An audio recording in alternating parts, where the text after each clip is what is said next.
Mi pareja siempre supo exactamente qué decir para calmarme, y tardé demasiado en preguntarme cómo lo sabía. Me acuerdo del primer día que pensé qué suerte tengo. Fue una tontería. Yo estaba llorando en la cocina por algo mínimo, creo que porque se me quemó la comida y venía cargando semanas de estrés, y él no hizo lo típico de decir ya, tranquila o no es para tanto. Llegó por detrás, me abrazó con calma, esperó a que respirara, y dijo exactamente lo que yo necesitaba oír: no estás exagerando. Solo estás cansada. Hoy te falló el cuerpo, no tú. Fue como si me hubieran soltado un peso del pecho. No era la primera vez. Con el tiempo se volvió casi un superpoder suyo. Yo podía entrar en pánico por mi trabajo, por mi familia, por cosas que ni yo sabía explicar, y él encontraba la frase precisa. Ni una palabra de más, ni un consejo que yo no hubiera pedido, ni ese tono de yo sé más que tú que me hace cerrar la puerta por dentro. Era como si tuviera un manual de instrucciones de mi cabeza. Por eso me enamoré, claro. No por las flores ni por los detalles grandes, sino por cómo me entendía cuando yo misma me sentía imposible. Mis amigas lo adoraban. Mi mamá decía que era un hombre con paciencia. Yo también lo creí. Y cuando empecé terapia, lo contaba con orgullo: tengo una pareja que me contiene. Al principio, yo atribuía su habilidad a que era observador. Él notaba mis manos temblando aunque yo sonriera. Se daba cuenta de que estaba a punto de explotar por cómo acomodaba los cubiertos. Me preguntaba si había comido. Me decía que no respondiera mensajes cuando estaba sensible. Tenía razón tantas veces que empecé a confiar en su juicio más que en el mío. Déjame ayudarte, decía, y yo lo dejaba. Vivíamos juntos hacía un año cuando ocurrió la primera escena que ahora me parece una alarma, pero en ese momento la interpreté como amor. Yo estaba con un ataque de ansiedad feo. Me faltaba aire, sentía el corazón en la garganta. Él se agachó a mi altura, me miró a los ojos y dijo: dime 5 cosas que ves. Lo hizo con una seguridad tranquilísima. Yo lo obedecí. 4 cosas que tocas. Lo obedecí. 3 cosas que escuchas. Y así. Se me fue bajando la crisis. Cuando ya podía hablar, le pregunté, medio riéndome entre lágrimas: ¿y eso cómo lo sabes? Él sonrió y me dijo: lo vi en un video. No quería que te sintieras sola. Me pareció tierno. No le di más vueltas. La verdad es que me gustaba que supiera. Me gustaba que fuera como un antídoto cuando yo me desbordaba. Me hacía sentir segura. Y cuando alguien te hace sentir segura, es fácil ignorar los detalles raros. Como cuando yo decía algo en terapia y él, esa misma noche, me soltaba una frase que parecía sacada de ahí. Una vez le conté a mi psicóloga que de niña me daba miedo molestar, que siempre estaba en modo no estorbar. Volví a casa, y en la cena él me dijo, sin que yo hubiera mencionado nada: no tienes que ganarte el espacio. No eres una carga. Me quedé helada un segundo, pero lo tapé con una sonrisa. ¿De dónde sacaste eso?, pregunté. Él me besó la frente: porque te conozco. Otra vez, en terapia hablé de mi papá y de cómo me desarmaba cuando alguien alzaba la voz. Esa noche, cuando discutimos por una tontería, creo que por la cuenta del agua, él bajó el volumen en seco, me tocó el hombro y dijo: perdón. Se me fue el tono. Sé lo que te pasa cuando alguien grita. No es que fuera extraño que lo supiera, yo se lo había contado, sí. Pero la frase sonó demasiado exacta. Como una cita. Aún así, no me asusté. Me sentí cuidada. Es difícil sospechar de quién te calma. El día que empecé a dudar fue por algo absurdo: un mensaje en su celular. Estábamos en el sofá viendo una serie. Él fue a la cocina por agua y dejó el teléfono al lado mío. Vibró. La pantalla se encendió con una notificación previa al desbloqueo: registro diario completado. Debajo decía: ansiedad, 7 décimos. Disparador: conversación con mamá. Técnica aplicada: validación y grounding. Me quedé mirando como si no entendiera español. Pensé que era un recordatorio del trabajo, o una app de hábitos. Pero decía ansiedad, 7 décimos. Esa era mi escala, la que yo usaba para explicar cómo me sentía. Eso lo hacía en terapia. Y sí, ese día había hablado con mi mamá. El teléfono volvió a vibrar y apareció otro texto, más corto, bien ejecutado. Mantener consistencia. Sentí que el aire se me iba a la garganta, pero no como un ataque normal. Esto era otra cosa. Era esa sensación de que el piso se mueve 1 centímetro y tu cuerpo entero lo nota. No hice nada heroico. No revisé el teléfono, me dio miedo, sinceramente. Solo lo dejé donde estaba y, cuando él volvió, me hice la distraída. Me preguntó si estaba bien. Lo dijo con su tono suave de siempre. Y eso me dio una rabia rara, como si me hubiera dado cuenta de que esa suavidad podía ser una herramienta. Esa noche no dormí. Me quedé escuchando su respiración, pensando en todas las veces que me había calmado como si siguiera un guión. Me repetía que estaba exagerando, que seguro era una app de psicología que él usaba por su cuenta, que quizá estaba aprendiendo para apoyarme. Pero entonces, ¿por qué decía bien ejecutado? Al día siguiente fui a trabajar con la cabeza llena de ruido. En el almuerzo, le conté a una amiga lo de la notificación sin dar muchos detalles, porque me daba vergüenza sonar paranoica. Ella me miró con cara de qué, y dijo, eso suena como registro de paciente. Me reí nerviosa. No seas dramática, le dije. Ella no se rió. ¿Tu terapeuta sabe que él ve eso? Esa pregunta me dejó una marca. Porque yo nunca le había dicho a mi terapeuta que él pudiera ver algo. Ni siquiera era posible, pensé.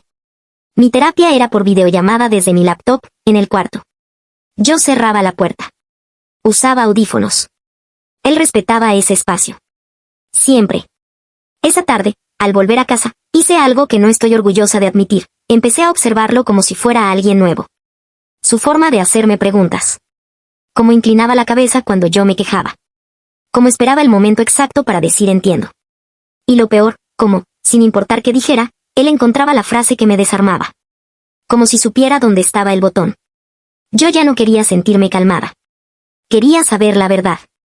Esa noche, en vez de confrontarlo, hice una prueba infantil. Le conté una preocupación falsa. Le dije que me habían hablado de un posible recorte en mi trabajo y que tenía miedo de quedarme sin dinero. No era verdad, mi trabajo estaba estable. Lo dije con cara seria, como si me pesara. Él no reaccionó con sorpresa normal. No dijo como así.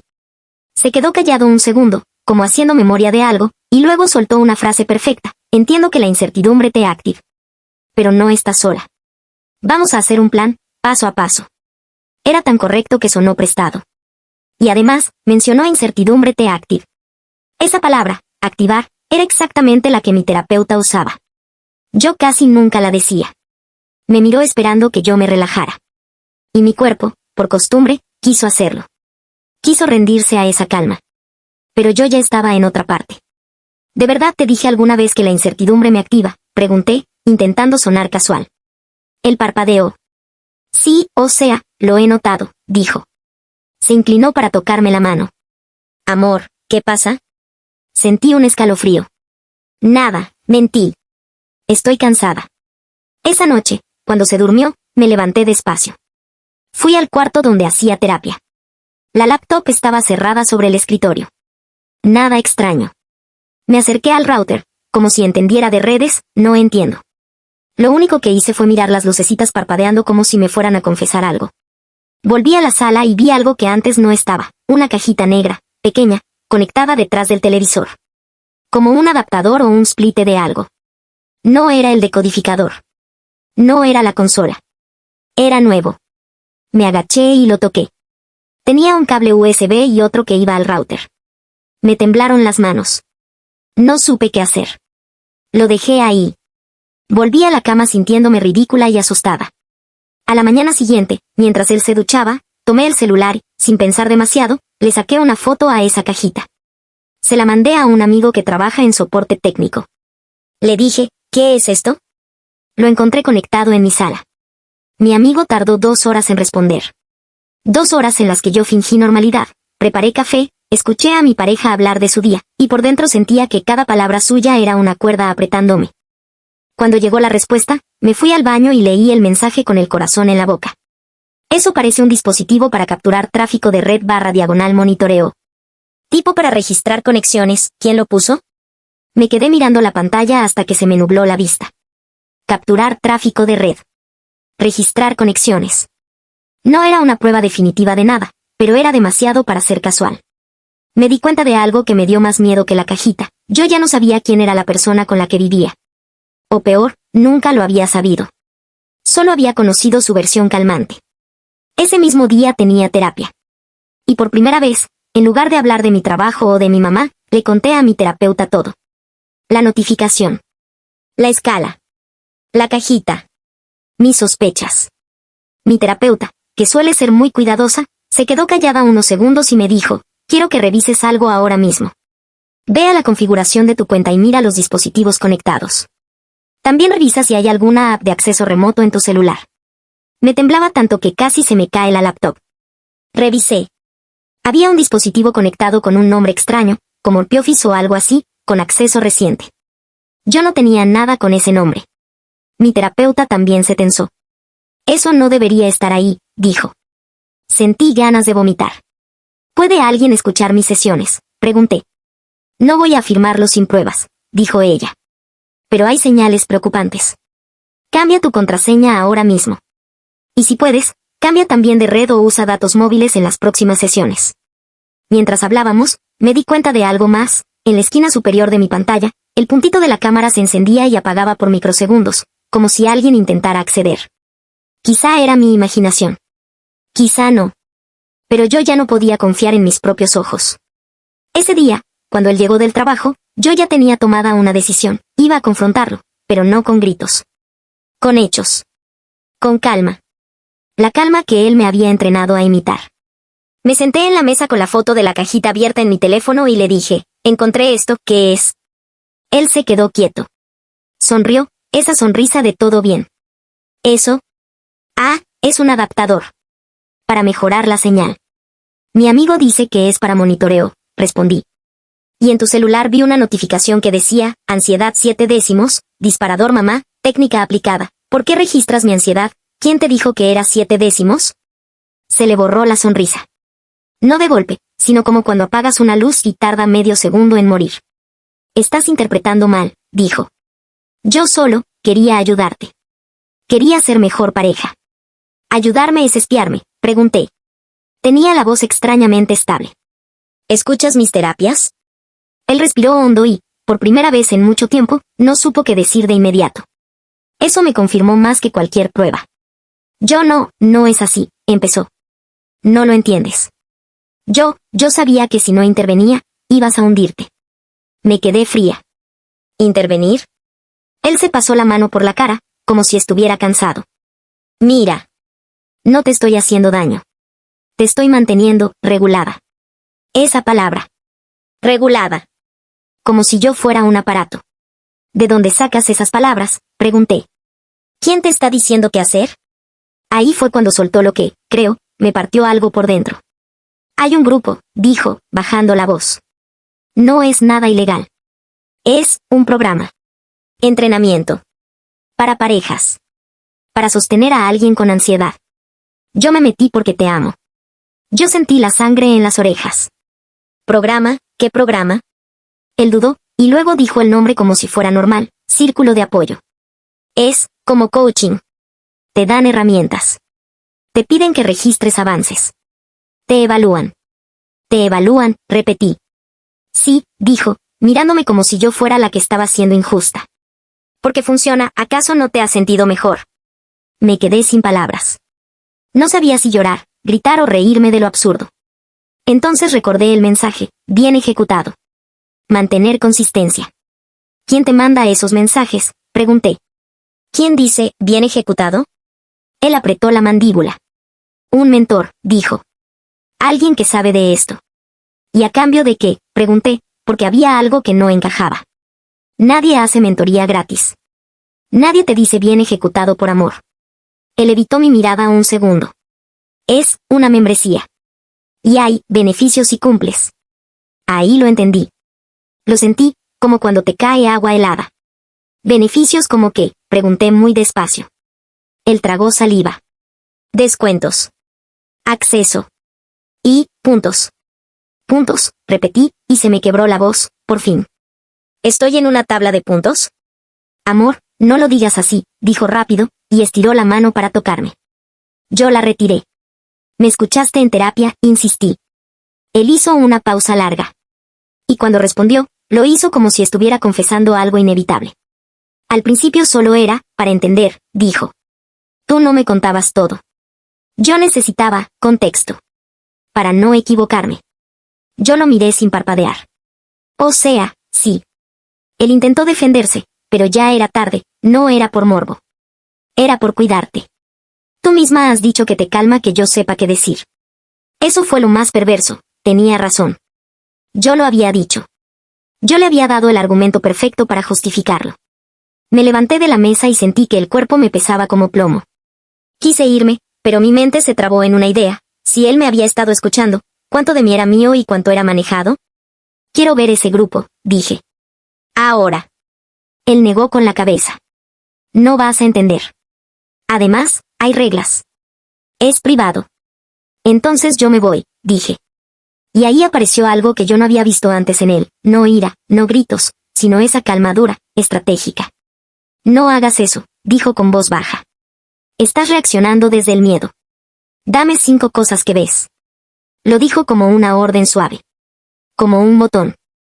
Me quedé congelada. Porque por un segundo, mi cuerpo quiso obedecer.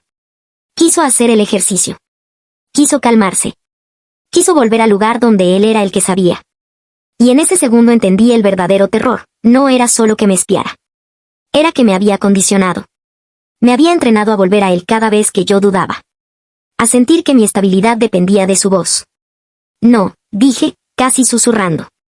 No me des técnicas. Respóndeme como persona. Él apretó los labios. Te estás dañando sola, respondió. Me fui al cuarto, agarré una mochila, metí lo primero que encontré, ropa, cargador, mi libreta. Él me siguió, pero no me detuvo físicamente. Solo hablaba. Hablaba con esas frases perfectas que antes me salvaban y ahora me asfixiaban. Si te vas ahora, vas a arrepentirte. Estás confundiendo cuidado con control. Yo soy tu lugar seguro. Ese último me dio náuseas. No, le dije. Mi lugar seguro no me espía. Cuando salí del departamento, me temblaban tanto las piernas que bajé las escaleras agarrada de la baranda. Llegué a la calle y sentí que el aire frío me pegaba en la cara como una bofetada. Llamé a mi hermana y le dije que iba a su casa. No expliqué todo. No podía. Esa noche dormí en un sofá. No dormí de verdad, pero cerré los ojos. Y a las 3 de la mañana, mi celular vibró. Era un número desconocido. Un mensaje corto. Entendemos tu resistencia. Es parte del proceso. No rompas el vínculo. Él está haciendo un gran trabajo. Me senté de golpe. Se me helaron los dedos. Volvió a vibrar. Si necesitas apoyo, también podemos ayudarte a ti. Responde, ok. No era él. O al menos, no venía de su número. Y lo peor, sabían que yo me había ido. Sabían dónde tocar para que me sintiera observada. Me quedé mirando el mensaje con los ojos ardidos, como si la pantalla fuera una ventana a un cuarto donde había gente mirándome sin que yo los viera. Quise tirarlo al piso. Quise responder insultando. No hice nada. Al día siguiente fui con mi amigo de soporte y le pedí que revisara mi celular y mi laptop. Encontró cosas que yo ni sabía que existían. Permisos raros, un perfil instalado, una app que parecía inofensiva pero tenía acceso a notificaciones. Me dijo que, si quería estar segura, lo mejor era formatear, cambiar contraseñas desde un dispositivo limpio, y denunciar si encontraba algo más concreto. Me dio vergüenza y rabia a la vez, como si yo fuera tonta por no haberme dado cuenta antes. Mientras hacía todo eso, mi pareja me llamaba sin parar. También me mandaba audios, pero no eran de disculpa real, eran audios terapéuticos. Sé que ahora te sientes traicionada. Valido tu emoción. Respira conmigo. Yo los escuchaba y me daban ganas de llorar, pero no de tristeza, de furia. Porque eran perfectos. Y por eso mismo, vacíos. 2 días después, mi terapeuta me escribió algo que me dejó peor. He recibido un correo extraño con detalles de tu caso que yo no compartí. Voy a reportarlo. Por favor, mantente segura. Ahí ya no pude seguir fingiendo que esto era solo una pareja intensa. Pasó una semana. Yo no volví a casa. Él me escribió una última vez, te extraño. Ya salí del programa. Ya está. Podemos empezar de nuevo. No le respondí. Y pensé que ahí iba a terminar todo, como una historia desagradable que con el tiempo se vuelve anécdota. Pero hace 3 noches me llegó otra notificación desde un correo que no conocía, sin asunto, solo una frase en el cuerpo del mensaje. Si no vuelves por voluntad, volverás por necesidad. No había amenazas directas. No había insultos. Solo esa línea, limpia, fría, calculada. Desde entonces, cada vez que escucho mi propio corazón acelerarse, tengo que recordarme algo que suena simple pero me cuesta, que la calma no siempre significa seguridad. Que a veces la calma es el anzuelo. Y ahora estoy aquí, escribiendo esto como lo haría cualquiera que necesita dejar constancia, porque hay una parte de mí que todavía no entiende hasta dónde llega todo esto, ni cuánta información tienen. ni si lo de programa es una excusa o algo mucho más grande. Solo sé que, cuando alguien sabe exactamente qué decir para calmarte, a veces la pregunta no es qué lindo. A veces la pregunta real, la que yo tardé demasiado en hacerme, es, ¿cómo lo sabe y para qué lo está usando?